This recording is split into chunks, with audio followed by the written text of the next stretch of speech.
Okay, well, welcome everybody to our Physician Scientist Career Development Series. This is the third in our series, and we'll be talking about grants. And I'd like to introduce Dr. Robert Wright, who will be giving the presentation.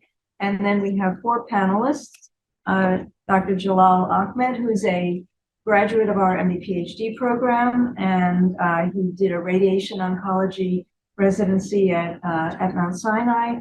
And he's now an assistant professor in radiation oncology and in the Precision Immunology Institute. Dr. Brian Lee is in pediatric hematology oncology. He was educated and trained clinically in Toronto, and then he did more fellowship training at Memorial Sloan Kettering. And you are completing a PhD now on a rare childhood brain tumor. And then Dr. Elizabeth Spencer, who is a pediatric gastroenterologist. She did her pediatrics residency at UCLA and followed by 3 fellowships at Mount Sinai Hospital. I won't list them. She is an awardee of a KL2 and K23 award, and you'll probably hear about those today. And she does inflammatory bowel disease research. And finally, Dr. Santiago Thibault, who's in the Department of Medicine, Hematology, and Medical Oncology Division. He's a graduate of our ABIM research pathway residency and our HEMONC fellowship, and he has a KL2 award. So welcome again. And actually, so can I use the mouse? yeah, oops. That's the list of panelists. I forgot I had that slide. No, I'll let you. Is this you don't really need this. It's okay. In case we need it. Hear me? Okay, great. So this talk is really meant to just bring an introduction to how NIH works. And it's similar for K awards as it is for R awards in terms of the process itself. The writing of the grant is different between the two, but this is meant to be more an introduction to the process. So I'm going to give a description of NIH. I'm going to tell you what happens to your applications once it arrives at NIH, how study sections work, how NIH Council works, and I'm mostly focused on K awards in this particular talk, but I'm happy to answer questions on any type of NIH. So these are the institutes and centers at NIH. There's, I think, 27. Includes centers of the smaller components like the Poverty National Center, which is this one down here, and then anything with an I in it is an institute. I do environmental health research, so most of my fundings come from NIHS, but I've gotten grants from NICHD, NCI, and NHLBI as well. So you can submit to any of these depending on they're mostly disease focused. Environmental health is actually one of the rare ones. It's not disease. So about 80,000 grant applications are submitted to NIH each year. This slide is actually 2 years old, so probably even more than that. On average, about 15 to 20% of them are funded, and it depends on how you count them. NIH counts an application that gets submitted twice as one. When they do their calculation, that 20% of applications get funded. So they're not really factoring in that you had to resubmit it. That's usually where the 20% number comes from. It's probably closer to 15% if you don't factor that in. Different institutes vary. The worst institute in terms of quote unquote pay line is National Cancer Institute, is the percentile pay line. When they say pay line, they mean everything at that percentile and lower gets paid. So 8th is in, 9th is out. But they fund a lot of grants above the 8th percentile. So it's a bit misleading. They actually fund a lot more than 8% of their grants. They actually fund more like 15 to 20%, which makes sense because they actually get more money than any institute. So don't be completely fooled by a pay line. Most institutes fund roughly 15 to 20%. And some of them, such as the Dental Institute, actually pay lines around 20%. So they probably fund closer to 30%. So if you can do dental research, I think they have the best pay line actually. Competing grant applications are allowed to be reviewed twice. If you submit a third time, it counts as a new submission. So I made a handout with some common terminology. There's a lot of jargon in grant writing, and there's a lot of jargon that your NIH program official will use. And I think I captured at least 90% of it in that handout. I think it was sent by email. It's just a Word document. It just explains what a lot of this jargon is. And I'll go over a little bit of it, but there's a lot more in the handout. So people often refer to a PO, a program officer, or program official. This is a scientific administrator who works at the institute. They're typically assigned by topic areas. So there might be one who's looking at mutagenesis and cancer at NCI. There might be one that's associated that's for epigenetics. Another might be for metabolomics. They tend to have a theme. And if your application fits a theme, that's who you get assigned to. They help you with your application and work it through. They have nothing to do with the scientific review. So the SRO is the scientific review officer. They're the person in charge of the study section. Most of them work at CSR for the Center for Scientific Review. But sometimes if there's a special emphasis panel, and you heard the word SEP thrown around a lot, and that stands for Special Emphasis Panel, it's actually an SRO who works at an institute. So a lot of them work at CSR. Those are the standing study sections that most R1s go to, but each institute has its own CSR program, and so they have review officers as well, and that's who actually tend to staff the sets. And then the grants management officer, if you are lucky enough to get funded, you'll start working with that person. So you'll almost always work with the first two people, program official and scientific review officer. You'll only work with the grants management officer if you're going to get the notice. So that's the person who handles the accounting and gives you the notice of award, which is often referred to as a NOAA, NOA, sometimes a NOGA, there's a grant award. So you'll see those two terms tossed around a lot. There's sort of an alphabet soup at NIH of different types of grants. So there's P grants, which are program project grants, which are really large grants and have multiple components. The R grants are the more famous R1s, but also smaller versions like R21s and R3s. T's are for training grants, usually institutional training grant. An F award is for a fellowship. Some of you might have written an F award during your fellowship period if you have a PhD. And then K awards are institutional training grants. So it's sort of an institutional version of an F award. I've actually had every type of grant on that list. I've never had a contract. I've never had an F award, but I've had a P, an R, a T, a K, and a U. A U is not a grant. A U is actually a cooperative agreement.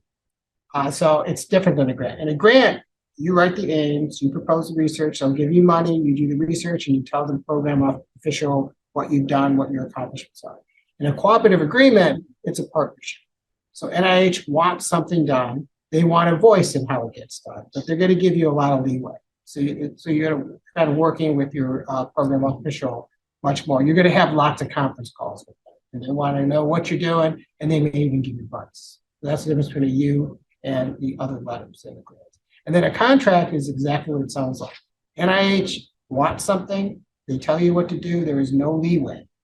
So in a U, there's a leeway. In a contract, you're providing a deliverable. So they want something very, very specific. So that's the difference in the three types of ways that people can get funded extra. There's a lot of abbreviations. I mentioned NOAA already, or NOGA. That is the piece of paper or a PDF that says you got the grant, how much it is. You can download it in your ERA Commons, which is the website that you all have registered in, which is where you actually check on your grant and its status, and it's also where you'll see the score. CSR, I think I mentioned earlier, it stands for Center for Scientific Review. IC is abbreviation for Institute Center. So all the programs that fund grants are either institutes if they're on the larger side and centers on the smaller side. And then older people sometimes refer to summary statements, which is grant review is a pink sheet. Historically, that's because when it used to be typed up and there was carbon paper, the pink sheet was the sheet that actually got mailed to you.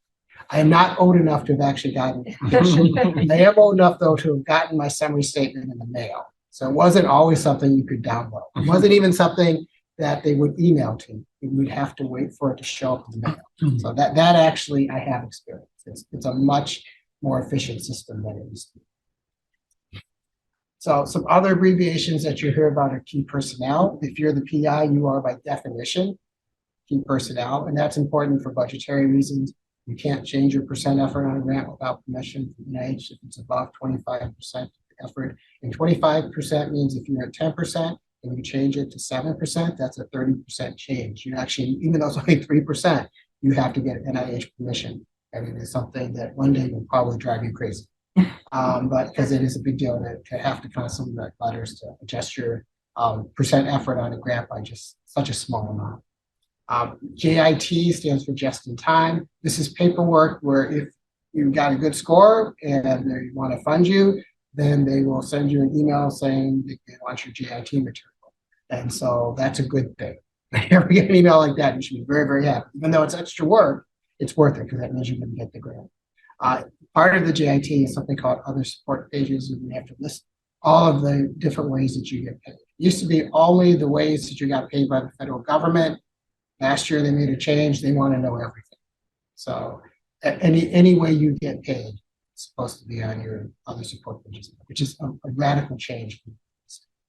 And then the system that NIH uses in your budgets for defining your support is actually a calendar month system. So it's 12 calendar months. So if you're 10% effort, you're 1.2 calendar months. If you're 20% effort, you're 2.4 calendar months.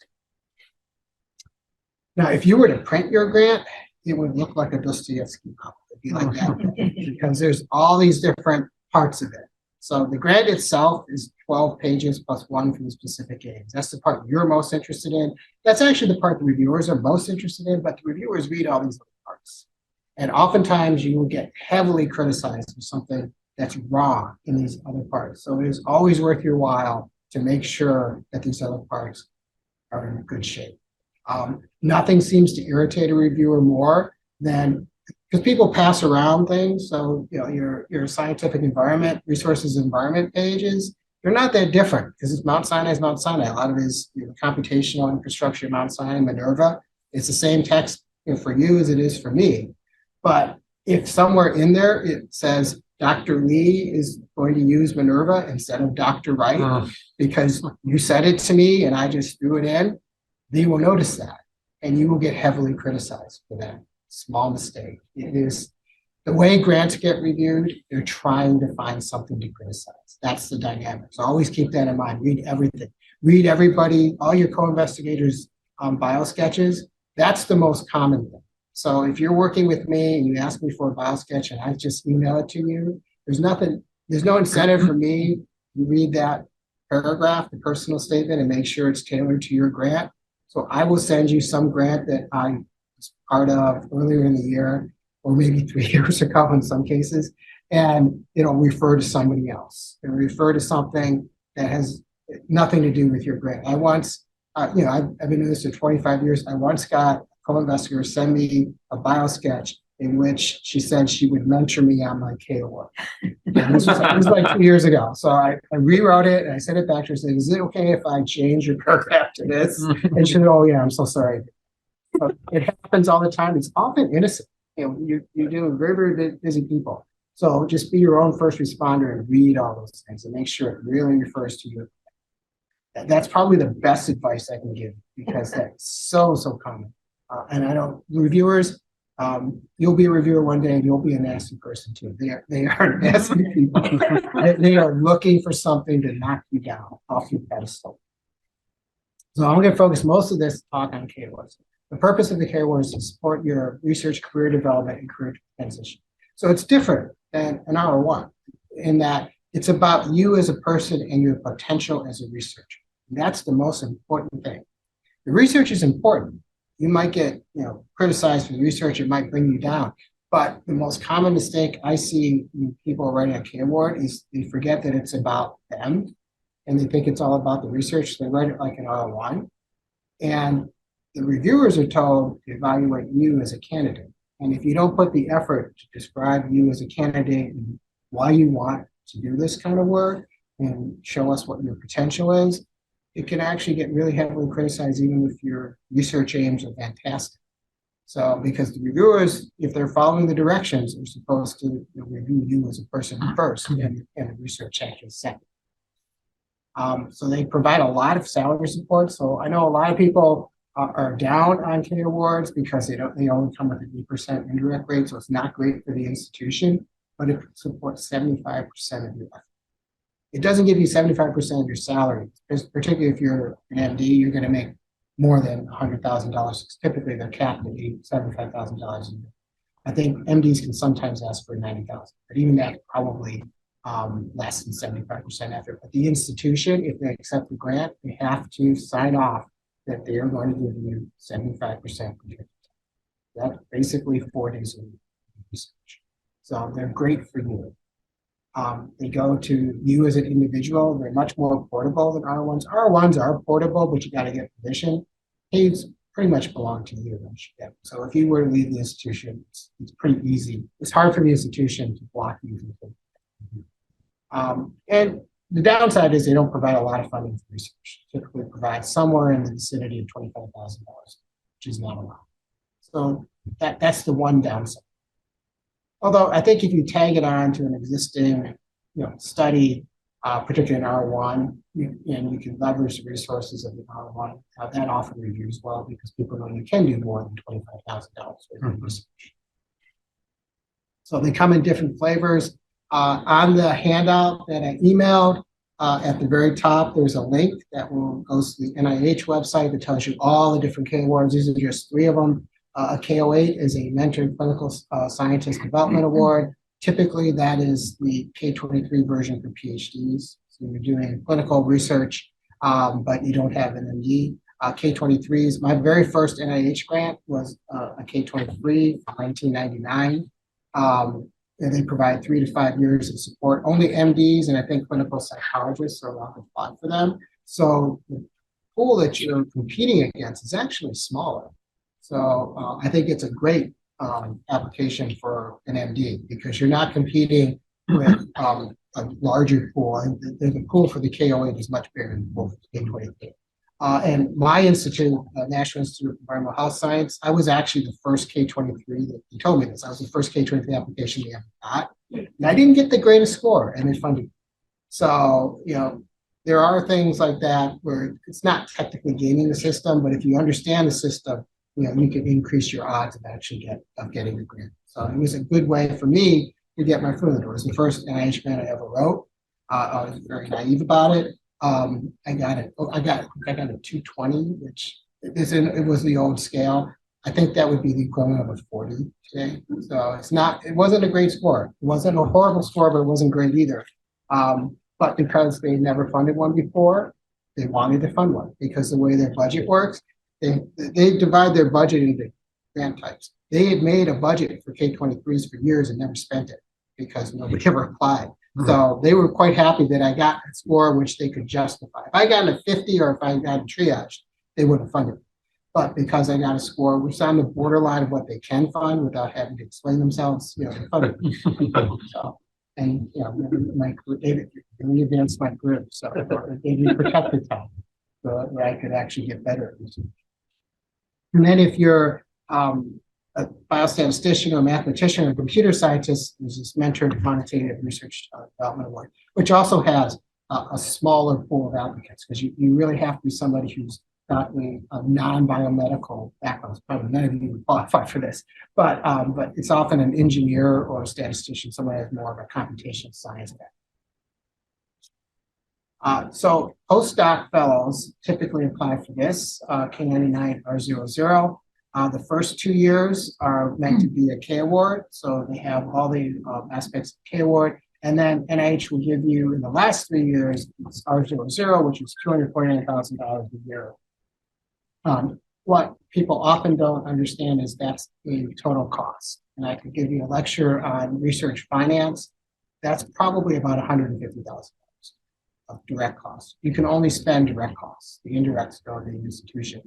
And it's an odd grant because technically you don't have to stay at Mount Sinai. You can go to Columbia, you can go to California. The indirect rates are different at all those places. You can't even make this budget because you don't know what your indirect is. So you just put in this sort of shadow budget when you do the application. But again, I don't think it's going to apply to any of you guys because but one day you may mentor a PhD. This is the most common postdoc. I've been a mentor on this type of grant, I think 7 times. I've been a mentor on 2 K23, so this is the much more common one. So I'll give you an overview of the process, the submission, what happens after it gets received, how does it get reviewed, who decides that you get an award, and then what happens after they decide. So most awards are what are called unsolicited. These are the terms that you might hear your program official talk about, or investigator initiated. This is like an R1 where you just submit it to CSR and it goes to a standing study section. Most of those are unsolicited. Most K-99s, most K-23s are unsolicited. Occasionally they put an RFA out, a request for applications for K awards, but it's very rare. Most K awards are unsolicited. Most of the grants in NIH funds are unsolicited. Solicited is when NIH wants something on a particular topic, and they'll put out what's called an FOA or FOA, a funding opportunity announcement. There's so many acronyms at NIH, and that's the broad umbrella. So there's at least two different types of program announcement and an RFA. So program announcement might be something that they do more than once, and then an RFA is a one-time submission. So and then program announcements, I forget which is which, but there's a PA and a PAR, and I forget which is which, but one of them has set aside funding, meaning that NIH is going to set aside a pot of money to fund the applications to this program announcement, and the other does not. But it'll say in the PAR which is which. I forget which is which. I think when it says PAR, it has set aside, when it just says PA, there's no set aside. And then FOA, as I said, they come in two flavors: program announcement, request for applications. Both of them are called FOAs. And all applications, and this was something that tripped me up when I wrote an R1 once, and I worked at another institution, and they told me, well, you have to give me the FOA number. I was like, well, there's no FOA number, there's R1. She goes, no, there's a FOA number. I think she was being passive aggressive because she must have known this. There is an unsolicited FOA number, and it took me forever to draw that information out of her and say, okay, well, I guess I'll be the one who Googles it and gets you that number, because she could have got that. So the review process. So you write a grant, get an idea, you submit it through your institution. So all grants have to be submitted through your institution. So you're going to work with UCL. Many of the departments have grants administrators assigned who will help you. My understanding is some departments don't. I don't know if that's true. But maybe have the function of how many grants get submitted through departments, because many departments are very, very plentiful.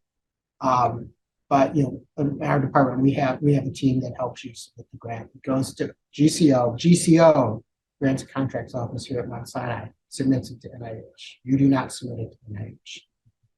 Never think that. Never think that you're going to do that, because they would be very upset with you. But I'm not sure you wouldn't be able to do that. I wouldn't know how to do it. Once it goes to NIH, if it's unsolicited, or if it's something the Institute prefers CSR or Center for Scientific Review, it goes there. And then it gets assigned to a study section. So it gets assigned first to an institute or center. So it comes in completely, like a baby, completely void of any form. And then they read it and they say, oh, that's going to go to the National Cancer Institute. And, oh, this is an epidemiology grant. We're going to go to the epidemiology of cancer study section. So you'll get assigned to an institute center and a scientific review. And then it goes to the SRO, the scientific review officer, who will take the big pile of grants. In most study sections at CSR, you do about 100 grants in each session, and he or she will pick 3 people to review it. And those will be the 3 people that present your grant in study section and influence the score heavily. Once you get your score, it goes back to the institute, who evaluates it for relevance to its priorities. And so they have some leeway over what they want to fund. So if you're in their priorities, it's better than if you're outside their priorities, even if you've been assigned to them. There's rare occasions where I've heard of people who got really, really good scores and below the pay level still didn't get funded because the institute wasn't interested in the topic. So it's always good to have a conversation with your program officer in advance to make sure that doesn't happen. And then it goes to what's called advisory council that recommends an action.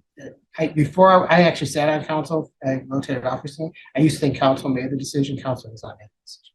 The institute makes a decision, and council has the option of saying I disagree, but other than that, they don't make a decision. And the 4 years I sat on council, I never saw anybody say, I don't think this grant should be funded. Although it is possible to do. They actually encourage you, if you have strong feelings about it, you can say that, but it never happened. So I imagine it's pretty bad. And then technically the institute director has the final say. Institute directors are very powerful. They can actually say, I've changed my mind, this grant, even after council, this grant should not be funded. I actually experienced that. So I was part of a program project grant. I used to work at Harvard, and I was part of a program project grant, and the program officer, this is like a multi-project, $3 million unit grant. We were told we figured out we had the 7th best score, and they were going to fund 8 applications. At council, the NIH director at the time said, I don't want to do that anymore. I only want to fund 6. So we had been told we were going to get funded before council. And then the director pulled the rug out, and we did not get funded. And I was just I was a project leader on this.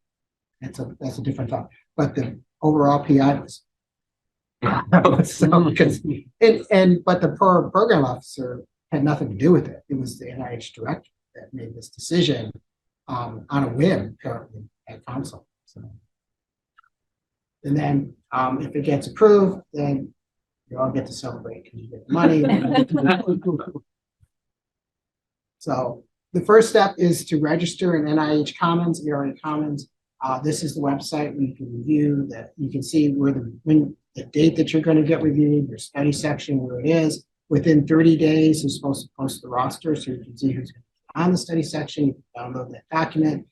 You can view your application to see what it looks like. So this is the exact appearance it's going to have for the reviewers. So I just want to make sure everything looks okay. And when the score gets posted, you're going to see it there. When you have to submit JIT materials, you get that information there. And if you get the grant, you're going to have to write a report every year. They call it a RIPR, RPPR. I don't actually remember what that stands for. But it actually is an application in their minds. They call it a Type 5 application. And you just have to fill out what you've done in the previous year and list all the publications and such. This is an old version of what it looks like. I took a screenshot of what it looks like when you're inside ERA Commons. They've changed it. It actually is much more vertical. This is more horizontal. And I was going to replace it with a new one, but you can only see a small portion of it because it's so vertical. So I just left it. You can see more of what you're going to see. So the score, it still says this. So when the score gets posted, it'll be here. This was after the grant got submitted. The percentile will also be there. The percentile matters more than the actual score because you can have a score of 30 and it can be the 25th percentile. You can have a score of 30 and it can be the 12th percentile. Obviously, for the 12th percentile, you're probably going to get funded. If it's the 25th percentile, you're probably not going to get funded. So really look for the percentile. Although if you're in a special emphasis panel, it will not be the percentile. And so you're just going to have to ask the program officer how you did. And so the review group will be here. At some point, a roster will be posted. There'll be a link that you can click on, and there'll be the date that council needs to talk about when it's submitted. So let's say if you submit in February, you're going to get reviewed in June. Then you're going to go to council in September. And if you're lucky enough to get funded, you're going to write December 1st on the application. I have never received a grant on the day that I wrote in on the application. I've never received it before either. Every grant I've ever gotten has been 2 to 3 months after that. Just the bottom line is it takes about a year in a best case scenario. That's true of all NIH. And if you have to resubmit, it's going to be 18 to 21 months from the time you submitted it before it actually was done. NIH moves slowly. Research moves slowly. In your career, you just get used to it. This is what your grant number will look like. So the program officer likes this. So 1 is a new application, a 2 is a renewal application. A 3 is a revision. I think a 4 is a supplement, and a 5 is a progress report. So they will talk about, you'll have a conversation with your program officer, and they'll talk about your Type 5. The first time I heard that, I had no idea what you're talking about. And she was talking about my progress on board. And they have their own language and they will use it with you because they assume you know it. But I think that handout I gave you is really helpful. If you ever just nod your head and go find the handout and maybe see whatever they said on the handout. And I can figure out what it was. The type of grant gets listed. You know, in this case, it could be an R1 and the institute. So that'll be CA. Environmental health is ES. But it's not EH. And then the serial number. It's actually the number. I didn't realize this when I first started, but it's just the number of applications the institute has gotten. So with cancer, I think it's over 1 million. So if you look at the number, if you were to submit a new grant, it's more than 6 digits, it's probably 7 digits, but they're the biggest and they get the most applications. So I don't know when they get to 10 million what they're going to do. It's going to have to add another digit. And then your grant year, your first year will always be O1. And if you resubmit, this won't be there on your first submission, but if you resubmit, they'll tag on it. So as I said, the purpose of K awards is to give you protected time for your career development and career transition. Most of them actually require you to be a citizen of green card. One exception is the K-99. And this is what that website looks like. That used to be called the K kiosk, but this has, if you were to scroll down, every type of K. This is secure. It gives you information on them. Very, very important. Not every institute will fund every type of K, so it's actually worth looking at this if you're interested in a particular type of K. Most institutes fund K01s. NIEHS will fund K23s. I think most of them will fund a K23, but some of them didn't. So, so this goes back to what we were saying earlier. Make sure the way you write a grant is what the grant's for. So K award is a combination of career development and research. You don't write it like it's a pure research grant. Write your R01 like a pure research grant. Reviewers don't care about your career development. They're assuming that you're completely trained and qualified to do this, so they don't want to hear about any training. In fact, it probably would be that. But a K award is very different. So there they want to hear about your career.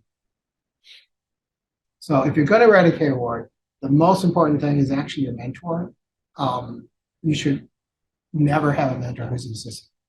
Doesn't matter how brilliant they are, even if they have 2 R1s, probably because they just got them, if they're still an assistant professor, it will review for you. I've said on a couple study sections for K awards, and when that comes up, it always goes badly. Fair or not, there will be an automatic bias from the assistant professor. So they should be at least an associate professor. Full professors will review better. Doesn't mean full professors are better mentors, it just means the best advice I can give is find somebody who has a K award. People are more likely to share K awards because you cannot renew them. People hold their R1s close to their chest because they want to renew them. They don't want they want you to see what they're doing necessarily. But K awards, because they're not renewable, typically people are much more open about sharing. So we've actually started to gather them in our department and we hand them out. We ask for permission. You should never be passing on somebody's grant without their permission. But we ask for permission. If somebody wants to see a K award as a template, can we hand this out? They say yes, we put it in this bin, so to speak, on the cloud, and we'll hand it around to people. It's the best way to learn how to do it, is to just see how somebody is. Know your internal and external deadlines. So all those deadlines that I showed in the previous slide, those are NIH's deadlines. JCO has its own deadlines, and they change. So it used to be it was 1 week in advance. Now recently they changed it to 2 weeks in advance. They may not even look at it for that extra week, but it's still the rule. We have to do it. So know what paperwork is needed. Remember that one slide where I showed a list of everything else that goes in the grant? Make sure you get that done. You can usually swap out the science, even the last day. So save the science for last. I know that's going to be hard to do because that's the most important part. But if you don't get those other parts in, you're not going to submit the grant. It's GCO won't let you. So just make sure you get those other parts in early. Work on them first. In a K award, write that you need research training. Don't tell the reviewers that you're fully capable of doing this research today because then they'll wonder, what do you need this grant for? So it's just advancementship. I've seen that before. So that's actually not going to work. Do the opposite. they've never had instruction on how to write a grant. I didn't. I certainly didn't learn in medical school. I didn't learn residency. I didn't learn fellowships. I was on an NIH training grant. I didn't even learn that. I had to learn by doing. Find a mentor who's written NIH grants, because that person will actually help you and they'll understand the process. So K award, just like R1s, you get 12 pages plus one extra for specific aims. Half the pages are about you as a candidate and the institution, how the institution is going to support you. You're going to explain what your training program is. And then you get another 6 pages for the research. And then it's very similar to, probably identical to R21, which is also 6 pages, and that gives significance, innovation, and approach. At a K99, you're allowed $60,000 a year for your salary. Then you're also allowed to add benefits to that. $60,000 is what you see, benefits for things like health insurance.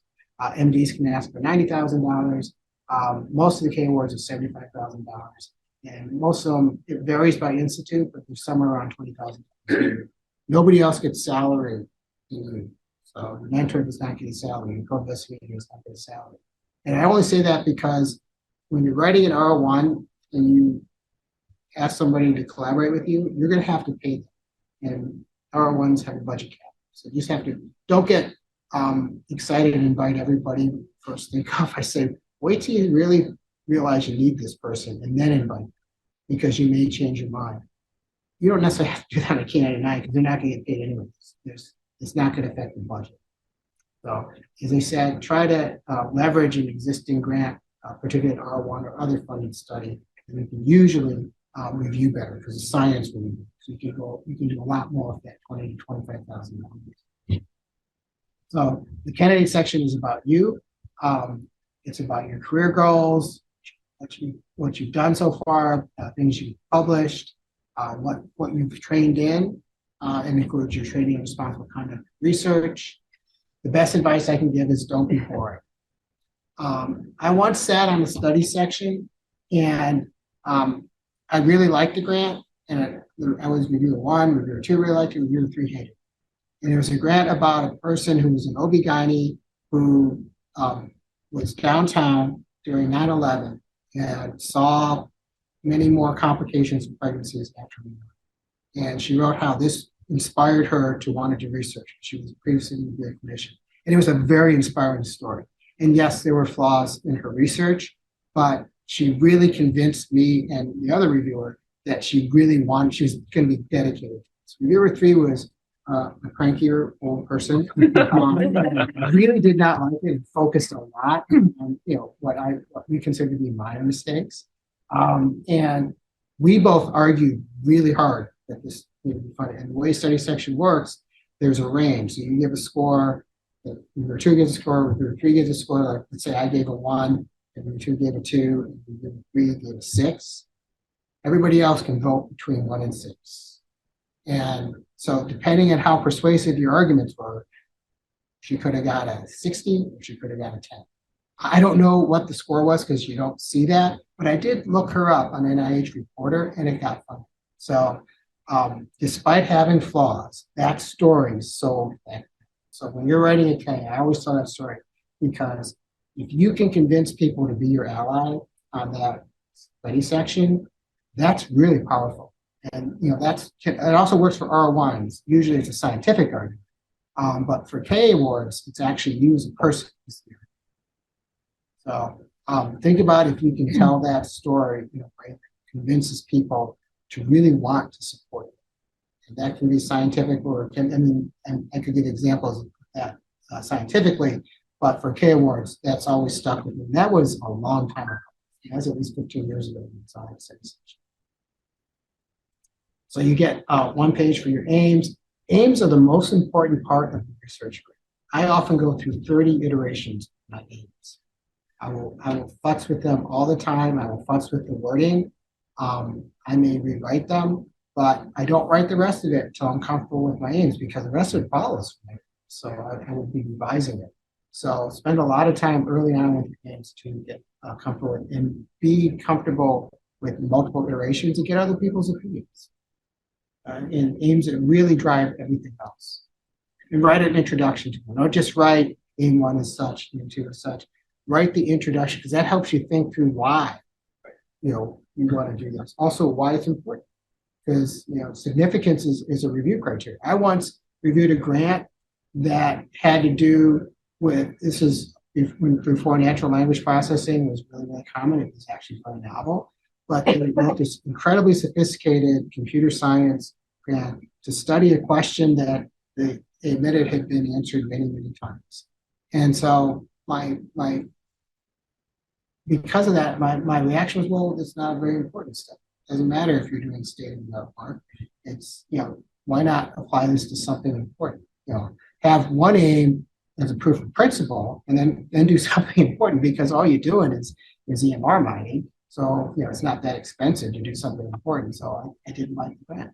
So, and it was because I just thought they picked, methodologically, it was fantastic. They picked the unimportant question. And it's fixable, but I think they needed to address that. And then make sure your research is linked to curriculum. So you don't want it to be you're going to study cancer, but you're going to look at something not related to cancer, child IQ or something like that. You want them to be linked. So common pitfalls. Training plan seems like an afterthought. You spend all your time on research and you didn't write a very good training plan. Or the training plan and scientific aims are discordant.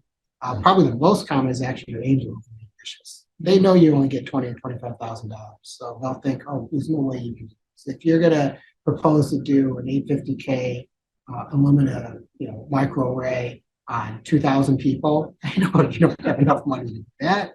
So so you have to be realistic. You have to, and if you are doing it because somebody else did it in their R1, make that very clear to the reviewer that you're not paying for that. This data already exists. Sometimes you leave that out, but then there's no way for the reviewer to know if you don't tell them. And tell them more than once because the dynamic when a grant gets reviewed is, I have a day job. Oftentimes you have kids, so you have family time, and then the kids go to bed, and it's 10 o'clock at night, and you're really tired, and you open the grant. So that's the dynamic for most reviewers. So make sure it's really easy to understand what you're doing. That's why the aims page is so important. That's the first thing they'll look at is that aims page. And that aim page is a microcosm of the whole grant. So if they can figure out what you're doing and why it's important on that aims page, you're way ahead of the game. So that's why it's so important to spend time on the aims page. And if something's important and you don't want them to miss it, sneak it in there, the aims page, in that opening section. So, and then the other thing I've seen on K grants is the aims of the training are just more the same. So if you're trained in genetics, statistical genetics, and you do a really fantastic statistical genetics research project, the comment you're probably going to get is, well, what do you need training for? This research is something you're already qualified to do. So that's not going to fly. I've seen that happen actually. Cross-disciplinary help. So if you're going to train in something that you've never done before, that's really going to help the study section. You're seeing why you need this particular. And then K&R grants have a lot of overlap with science. So again, significance why is important. Innovation will change the way research is done. It's a really high bar. They really like you to be able to overcome a barrier in the field. Being the first, you get mixed reactions from reviewers. The fact that you're the first person to do something, some people say, well, that's not innovation.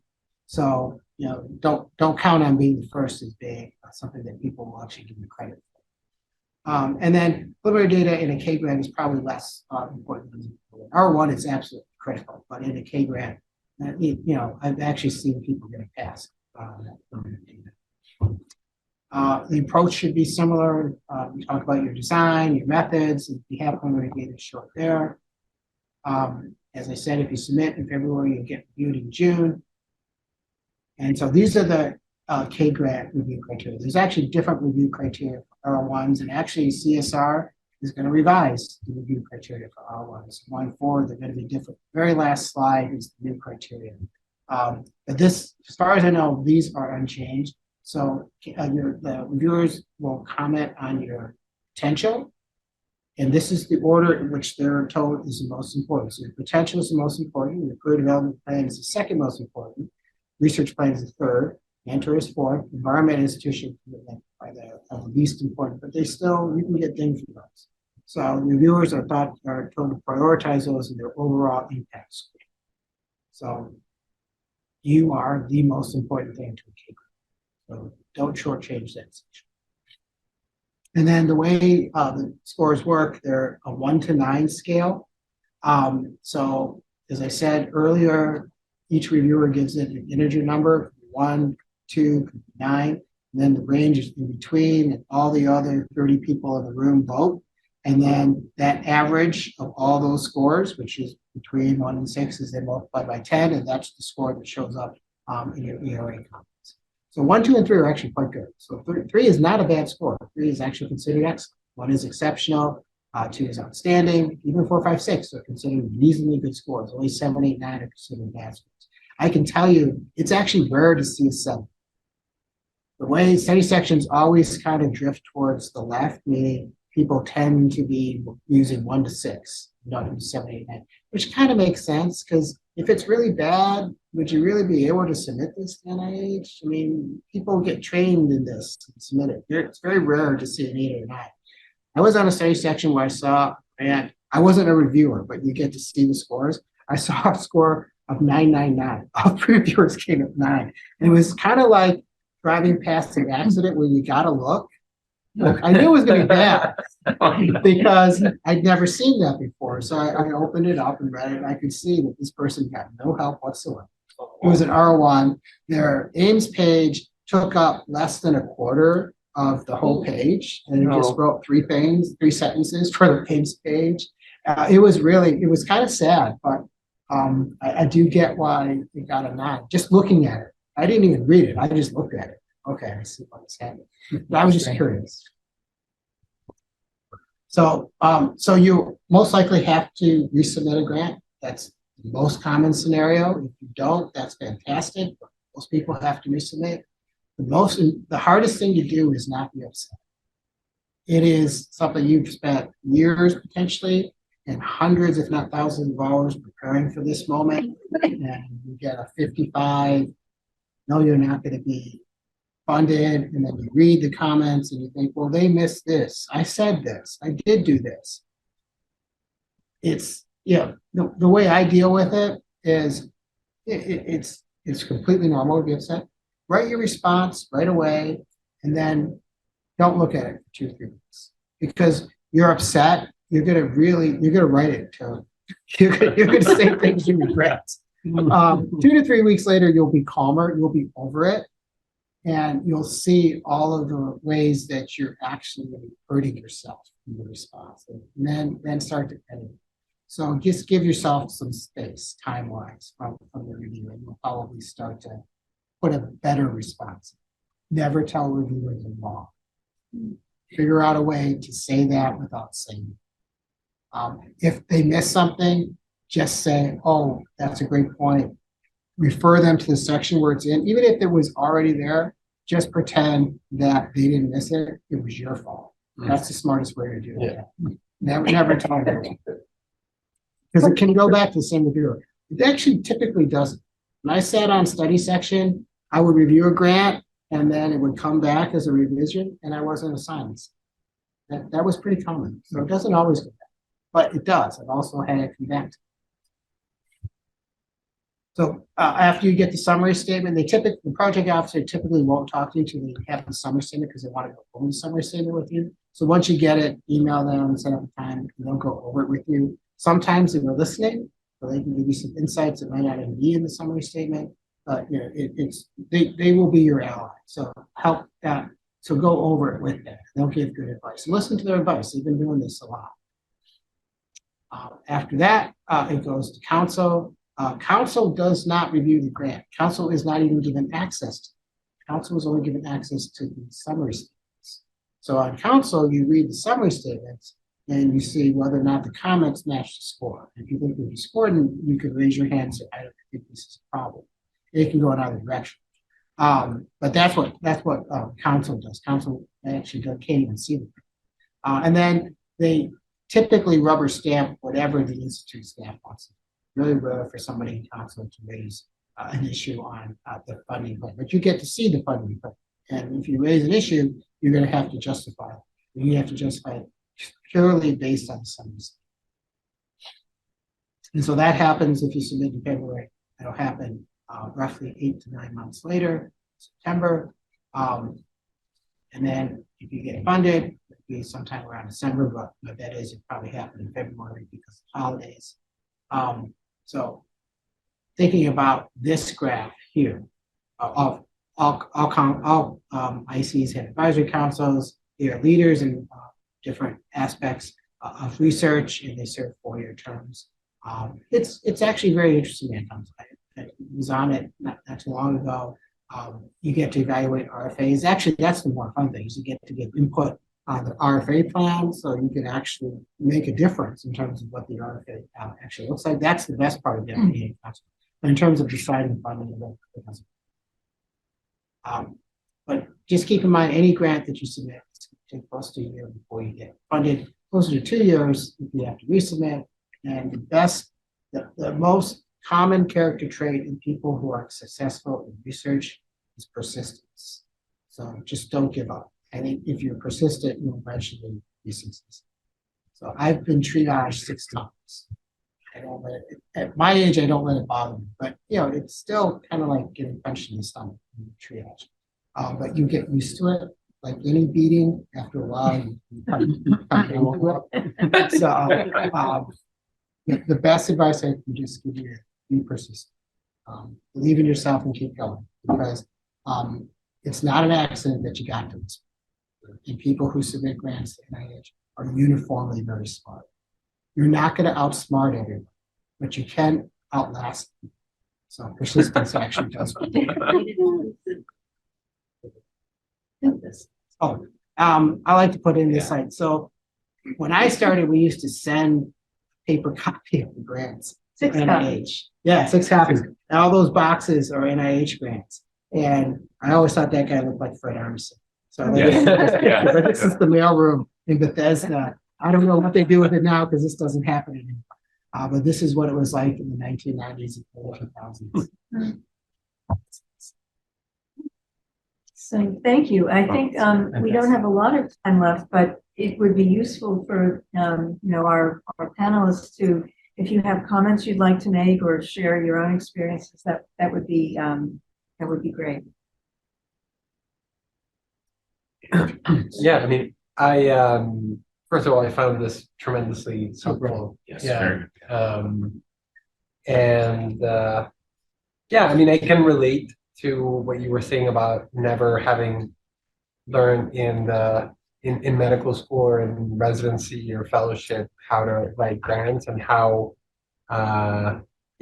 first drafts, first attempts, when you look back at what they were, you have so much criticism, but I mean, I think it just brings to my mind how important it is to be part of a community of people who are all sharing their stories and helping you get the best version of your grant. Getting other people's advice is really important. Fresh out, even people who aren't necessarily experts in what you're doing. I actually believe I can do a pretty good job of reviewing a grant that's outside my expertise, because if I can figure out what they're doing from the use page, that's a well-written grant. In fact, you should be writing it with the idea that it's for somebody who's really smart, who is a scientist, but doesn't know everything you know about this disease, because that's the study section. Every study section has a mix of expertise. You're lucky if you get 2 people who are in your field. There'll always be a minimum of 1 person who isn't in your field. I'm a pediatrician. I sat on a study section that was about neurology, aging, and musculoskeletal disease. So I do child neurodevelopment, so I would get those occasional grants. I used to get ALS grants. I used to get all these grants. I'm a pediatrician. I don't know anything about ALS, but they needed me. There weren't enough pediatric grants, and they needed me to carry my workload, which is roughly 10 applications So they would give me these. And actually, I got a lot of compliments that I was typically where the other reviewers were, or I found something that they did, that they didn't find. So that's how you should be writing. We have a comment. It says, thank you for the presentation, very helpful. As for mentors, it could be someone outside the institution, and it could be a joint mentorship from two people, different institutes. Thank you. And also, this was a very helpful lecture. Are there any citizenship or immigration status restrictions to receiving grants? Most K awards require you to be a US citizen or green card holder. The one exception is the K-99. So our ones do not have a citizenship green card requirement. You just have to be an employee of, you don't even technically have to be an employee of a US institution, but it's harder to get a grant if it's a foreign institution. There's an extra layer of review. Can I talk to the mentor one at all? Can I answer that mentor question? Please, yeah. For me, I actually had talked to my program officer when I was getting my K-23, and my mentor and I both had come together from LA to here, and he didn't know that she was in New York too. So we actually said, no, you really shouldn't have her as your mentor because you're not in the same institution. You need your mentor to be in the same institution. I'm not realizing that we actually were. And then the other thing is that I actually ended up having 3 mentors on my grant just because it was so varied. They wanted expertise in 3 different things. And that was one of the feedback that I got at my initial grant application. So you can probably get away with it, I would imagine. I guess you can correct me if you have no, you're right. multiple, It's but a risk though. it is, If you could avoid it, you're better off because it might get criticized. Yeah. But when I had my K-23, I was actually at Brown and my mentor was at Harvard, and we made the argument that's really close. Yeah. I eventually switched jobs. But I couldn't write that in the grant. So it does work sometimes, but I've also seen people get criticized because you're not at the same institution, so you're not going to have the same level of interaction. Now, nowadays with remote work, maybe mine's not that long ago, and he still gave me that feedback Yeah. from New York to LA.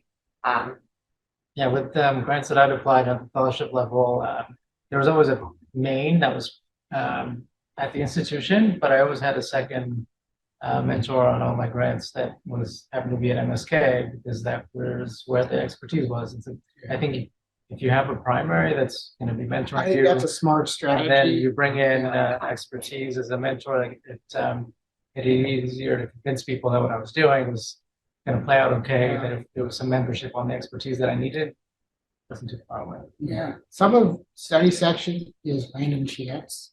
I mean, there's typically 30 people on a study section, and they all have strong opinions. If you get somebody who doesn't have a strong opinion about the reviewer being in the same institution, you're doing fine.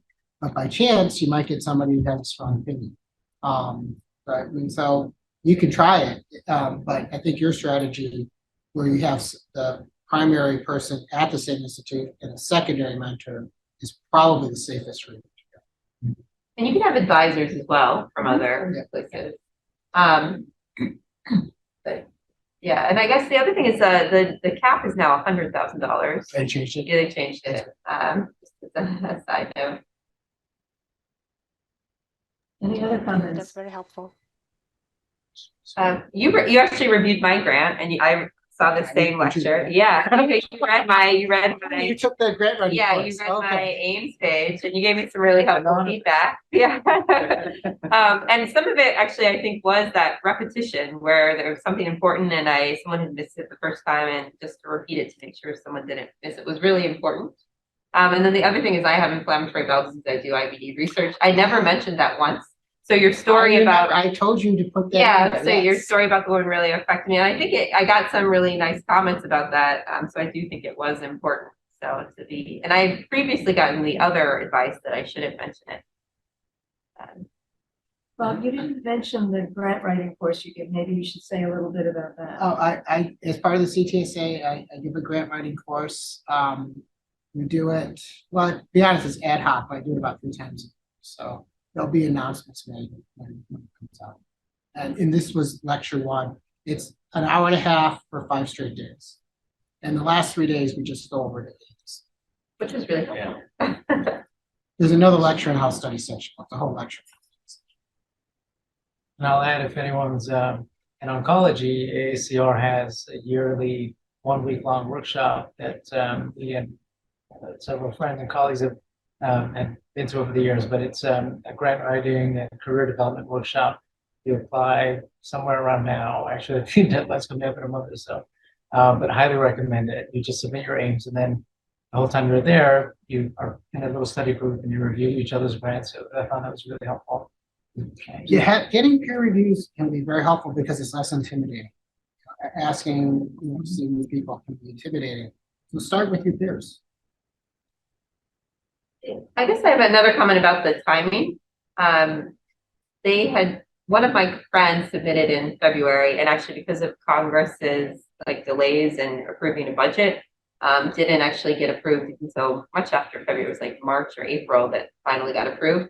But my program officer, because I had applied in the kind of October, November cycle, said that it was the best cycle to be in because they didn't have the same delays, and you'll often get in a kind of a shorter timeline. If you go to June council, so the federal government's budget turns over in October. So they're very conservative about what they fund until they get a budget, and they often don't get a budget until the spring. Yeah. So you're very unlikely to get, it's hard to get a grant between October and March than it is after they get the budget. And so all those grants that go to June council, there's this flurry of grants that they give out in August and September because they want to get it in before October. Yeah. But so it's also a time when they're busiest. Because they kind of do this to themselves. Well, Congress does it to them because it's a silly way they fund their government. But I just thought it was a funny piece of Yeah, advice right. that he told And me. it happens all the time. I didn't bring it in there, but it's true every year. And he also told, because she was telling me he was very conservative when talking to her, even though we both have almost the identical score. He was telling her, I don't know, you'll really have to wait and see. But when he talked to me, he was like, yeah, you're pretty good. And so it's very one fun MDs. Was she in it? She's an MD. Okay. She's we're pretty much the same. They still like to fund MDs because as a percentage of their funding, MDs are underrepresented. So there are some advantages to actually. The hard part is PhDs teach you how, they teach you how to do research. Nothing in medical school teaches you how to do research. Nothing in residency teaches you how to do research. So you have to spend extra time. I actually did 2 clinical fellowships and 2 research fellowships. It's the second research fellowship that I wrote my K award, and that was how I learned how to do things. But I was in training for a really long time. I don't even have a PhD. I've been training for a really long time. Okay. A note about the timing, because I got a KL2, which I actually didn't end up using any of the time, and that does matter because you can actually only hold a KL2 and K23 cumulatively for 6 years. So if you took 2 years of your KL2 time, then you can only take 4 years of your K23 time. So it does eat into that time if you are in a KL2. Oh, Yeah. Which I was glad I didn't end up using any of my KL2 time.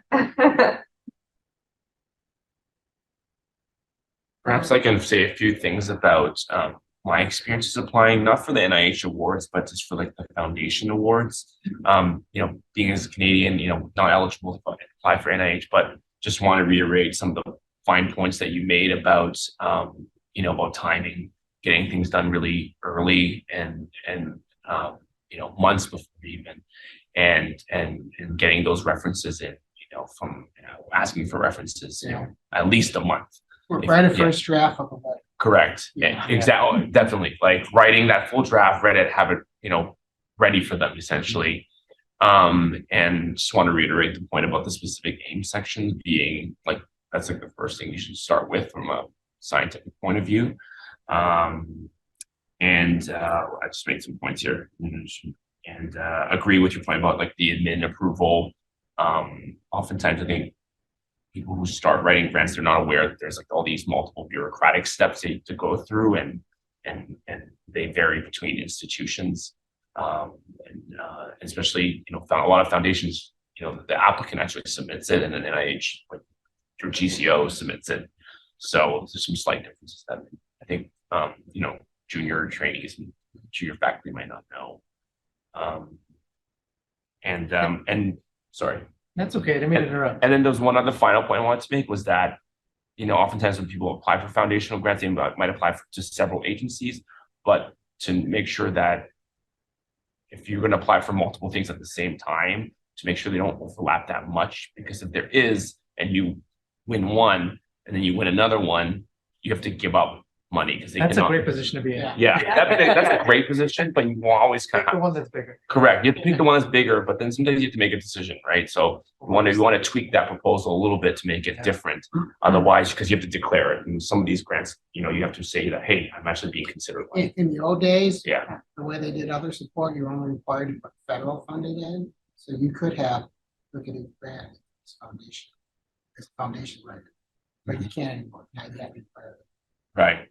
I think one of the other aspects that's you kind of learn the hard way when you start putting together fellowship grants I started doing when I was a PhD student was spending all this time on the ideas, the aims, and tightening it and making this is like an offensive strategy. But then it really was all the defensive holes that I left in my grant when you were making that point about the other. That's what took that I didn't leave anywhere near enough time to do. And so I think it's totally fine to expect your first one to just be a lesson hard learned in all the pieces. I mean, it doesn't end. There's just the vertebrate section, and then and you always forget to send out your letter requests and so just let the first one kind of just be a shot in the dark where you are putting together your ideas. You'll get feedback. I liked your analogy about offense and defense.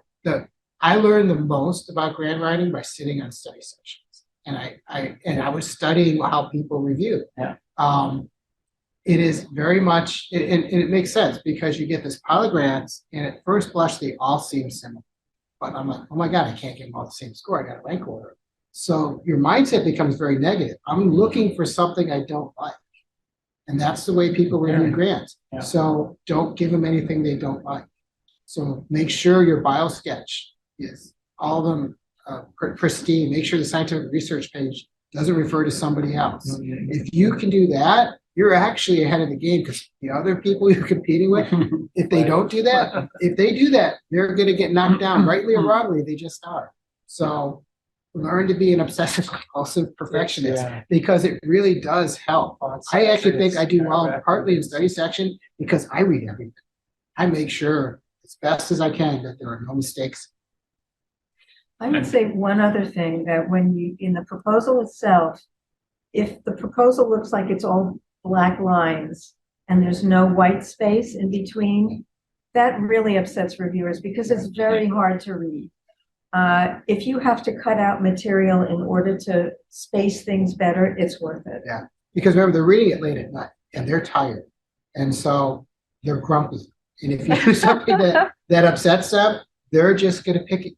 They're going to pick at you about something. They might even know subconsciously that this is a silly thing to complain about or it's a minor thing, but they'll do it anyway because you made them mad. So someone even said like in the middle section of a coach, on the economy flight, just kind of cramped in here, right? Just on this little laptop, right? So you want to keep them happy as much as possible. And figures can help you do Figures that. Figures help. really. Figures are better than tables. Yeah, 100%. Tables require effort to understand. Figures are much easier. And that breaks up all the space too. It gets your point across. And going about your point about finding holes, and sometimes I think when you're writing something for so long, been looking at it for so long, getting that outside opinion, like to a trusted mentor or someone, obviously someone with more experience than you, to really find those things and read it with a fresh eye. I think it's and far in advance is going to really help. It's really helpful. For all the things you said to do first, too, I guess I'll take it back to what you had noted is that you have a collection of these grants, particularly K's, where a lot of that like boilerplate stuff at the end is already written. So people should definitely take advantage of that. I know I took K's from my colleagues and took a lot of that from them. I should probably get going because I'm Yeah, supposed to go to. Yeah. Yeah. Oh my gosh. so- Thank you very much. Thanks to our panelists. Thank you And- for